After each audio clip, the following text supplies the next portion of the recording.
Agora, Tem O Fábio tocou num ponto interessante de cagadas. E falando sobre iniciantes, né, que às vezes tem medo de fazer cagada. Vamos dar nomes aos bois. Vocês já falaram que o começo para o iniciante seja ele entrar ali pelos ETFs. Né, vamos dar nome aqui, vamos trazer alguns ETFs para a pauta. Quais ETFs vocês acham que são aí os melhores para os iniciantes começarem? Olha, tem vários, hein, bons lá fora. Eu começaria, acho que, com o mais simples aqui, básico, tá? Que é o VO, por exemplo, que pega o S&P 500, ou o IVV, ou o SPY, SPY, que é a mesma coisa, né? A galera sempre fica tentando diferenciar um ou outro, mas o resultado final sempre vai ser o mesmo. Outro que eu acho interessante pra galera que tá iniciando é talvez pegar um VNQ, por exemplo, da vida, que ele vai comprar vários REITs ao mesmo tempo ali, então é uma diversificação que você tem. Eu não gosto muito, tá? Mas eu acho que é interessante pra quem tá começando, já começar a ter uma diversificação ali em si. Pensar aqui num outro. Comenta uns aí, Fabião. Cara, como é que eu gosto de pensar numa carteira de ETFs, né? Eu gosto de pensar o seguinte: eu vou ter um ETF que vai me dar uma exposição ampla ao mercado como um todo. Então, algum desses três que o Léo falou, VU, IVV, SPY, eles vão fazer a mesma coisa, comprar S&P 500. Ou se você quiser ter um preciosismo ainda maior, você pode ter um ETF como o VTI. O VTI ele é um ETF que vai pegar as 3.000 maiores empresas norte-americanas, vai pegar praticamente todas. Vai ter uma performance muito parecida com a do S&P 500, porque eles ponderam sempre por valor de mercado. Então, um ETF que vai te dar o mercado inteiro e outros ETFs que vão dar pesos maiores para empresas que estatisticamente têm uma expectativa, uma relação de risco e retorno melhor. Esse estudo foi feito pelo Eugene Fama pela primeira vez em 1993, chamado Three Factor Model, e em 2014, né, veja que é recente, o Five Factor Model. O que é o Three Factor Model? Eles perceberam que, contraintuitivamente, as empresas que menos era esperado que se valorizassem, elas se valorizaram. Por exemplo, eu gosto de fazer essa enquete normalmente com o pessoal. Se você pega 4 grupos de empresas, eu tenho empresa pequena de crescimento e empresa pequena de valor, que seria já uma empresa madura. Eu tenho empresa grande de crescimento e uma empresa grande de valor, né? Vamos supor que a gente agrupasse as empresas da bolsa sempre nesses 4 grupos. Qual grupo em qual desses grupos a gente teve, em qual desses 4 grupos a gente teve uma melhor performance nos últimos 100 anos? Qual que você diria? Carol, tem 4 grupos. Certo. Small cap de valor e small cap de crescimento. Large cap de valor, large cap de crescimento. Vamos supor que a gente tivesse sempre essas 4 carteiras nos últimos 100 anos. Qual que vocês acham? Eu acho que large cap de crescimento. Você falou de maior crescimento, de maior valorização? Desses 4 vamos supor, a gente pegou nos últimos 100 anos, montou 4 carteiras. Eu acho que small cap de crescimento. Pois é. O que eles viram estatisticamente? Isso é um estudo de 2013, tá? Chama Three Factor Model.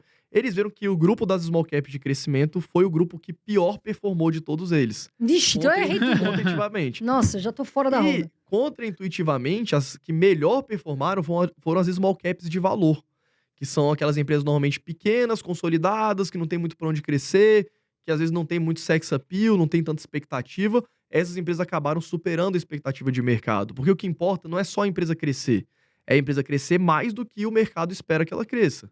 Porque se o mercado já espera que ela cresce muito, vai crescer muito e já bota isso no preço, e ela cresce menos, você vai ter um retorno pior. Então, eles perceberam isso, é de 1993 esse estudo. Então, o que a gente busca, né? Aí, então, vamos lá, o ranking foi, primeiro, small cap de valor, segundo, large caps de valor, terceiro, large caps de crescimento, depois small caps de crescimento. Ou seja, nessa prova eu já tava fora, né? Zero. Mas Nota zero. A gente vai imaginar que small cap geralmente crescimento. daria crescimento. E o engraçado é que até hoje não se sabe o porquê exatamente, né? Tem uma questão comportamental.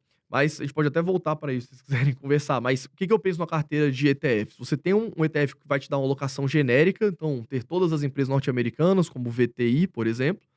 E aí você vai empilhando ETFs que vão te dar uma exposição maior nas empresas que tenham essa característica, ou seja, as small caps de valor, as mid caps de valor e as large caps de valor. Então, dando nome aos bois, né? Então, o VTI, um ETF que vai te dar todas as empresas americanas. O segundo ETF, o VTV, que é um ETF que vai te dar large caps de valor, empresas grandes de valor. VBR, que é um ETF que vai te dar mid caps de valor. E JS, são ETFs que vão te dar small caps de valor. Então, é como se você tivesse todas as empresas, mas você está dando um peso a mais nessas que têm um embasamento estatístico de longo prazo de melhor relação de risco e retorno. colocaria um percentual ali igual em cada uma. Não necessariamente. Eu gosto de pensar uma coisa do tipo 50% um ETF genérico e o restante você distribui nos outros. Legal, bacana. Oi, tudo bem? Não, porque eu Mas falei é assim. muito louco isso. É totalmente contra-intuitivo, né? Pô, Não, total. eu pensei Tem agora. um ponto também que, assim, não se sabe muito bem por que isso acontece. Isso é verificado na base de dados. As small caps de valor tiveram uma relação de risco-retorno muito melhor, ou seja, com menos volatilidade, bateram em muito os outros grupos. E aí as explicações, né, que eles levantam, ela é basicamente a seguinte: por que será que isso acontece? Porque as pessoas às vezes têm menos preferência por esse tipo de empresa, no geral. E o que acontece também que a gente vê numericamente é que essas empresas, elas tendem a ter um retorno médio muito mais parecido. Então, as small caps de valor.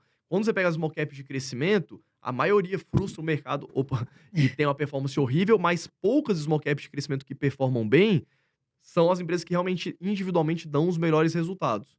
Então, lembrar sempre que a gente está falando de média, né? E que você não vai levar isso em consideração se você for fazer stock picking. Porque no stock picking pode ter uma small cap de crescimento que vai dar um retorno absurdo e você pode investir nela.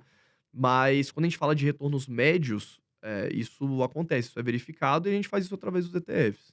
Gente, eu ainda acho, não é por mal, que tinha que me chamar pro estudo. Eu acho que isso aí tá com algum engano aí. Fazer outro teste. Mas eu vou fazer uma pergunta